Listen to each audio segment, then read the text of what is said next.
A conclave essentially is a closed-door meeting in which Roman Catholic cardinals who are under the age of 80 elect the new pope from among their own numbers, okay?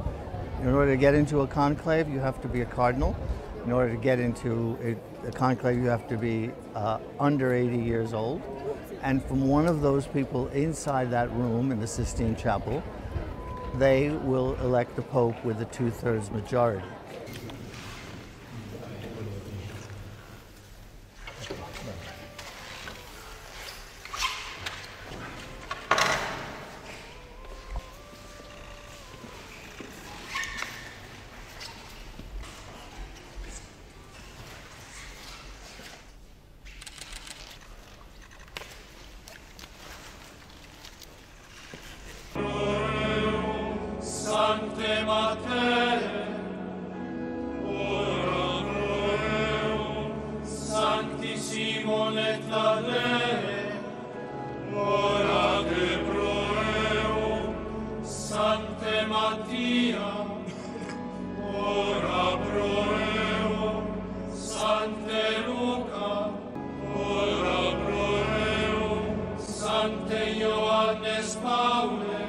Sede vacante means empty seat. The sede vacante is the period between the death of one pope and the election of another. Right now, there is no pope. So the seat of St. Peter's, as it is called, or the see of St. Peter's, but usually the seat of St. Peter's, is empty. No one is sitting on the throne.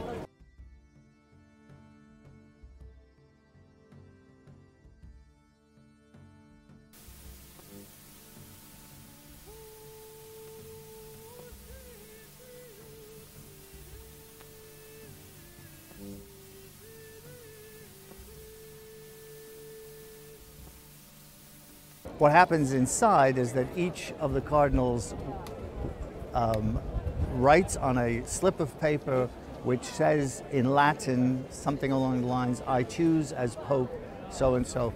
They write it down in their own handwriting, and they are encouraged to masquerade their handwriting. Then these votes are counted, and if there are enough, a new Pope has been elected. If there are not enough, they go to another vote.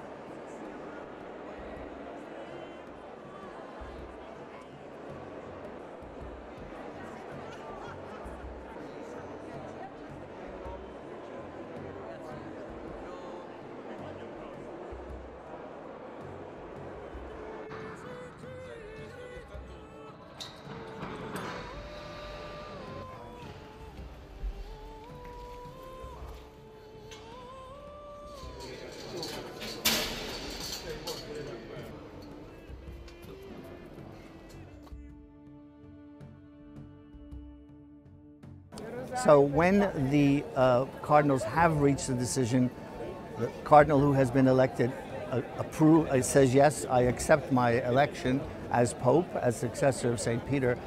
The ballots on which the cardinals have written the name of the new Pope, or the names of all the people that they have elected, are burned after each vote. Then it's added with an additive, a chemical additive. They're put into a stove. A chemical additive is added, so it would be black for we have not elected a pope, white, we have elected a pope. Years ago, they used to put some wet straw in the stove when they burned the ballots, but that didn't always work, and usually the smoke was gray, so nobody really knew anything. They started adding the chemical additives a few conclaves ago. He goes in to a room which is on the side of the Sistine Chapel. It's a very, very small room, which has come to be known as the room of tears. La stanza delle lacrime, which is Italian for the room of tears, because of the emotional impact of having just been elected. That is what it's called. In that room are 3 white cassocks, papal robes. in 3 different sizes, essentially, to be very simple: small, medium, and large.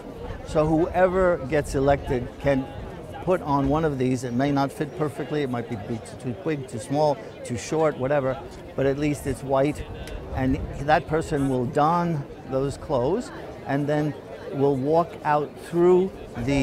from the Sistine Chapel around the Vatican into St. Peter's Basilica, into St. Peter's Basilica, behind the central loge, and then will come out of the balcony windows after a cardinal announces to the crowd, "Habemus Papam." Says, "I have news of great joy," in Latin. "Habemus Papam," we have a pope.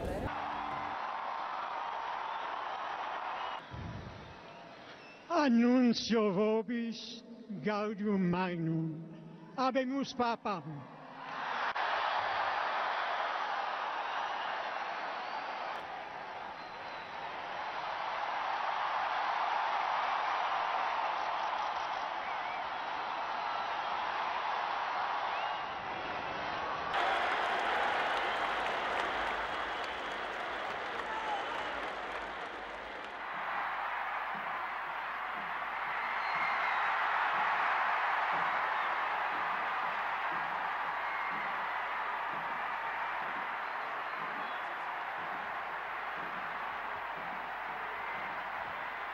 It's difficult to say who's going to be elected pope. There's a number of people who have emerged as favorites, more in the press than anywhere else.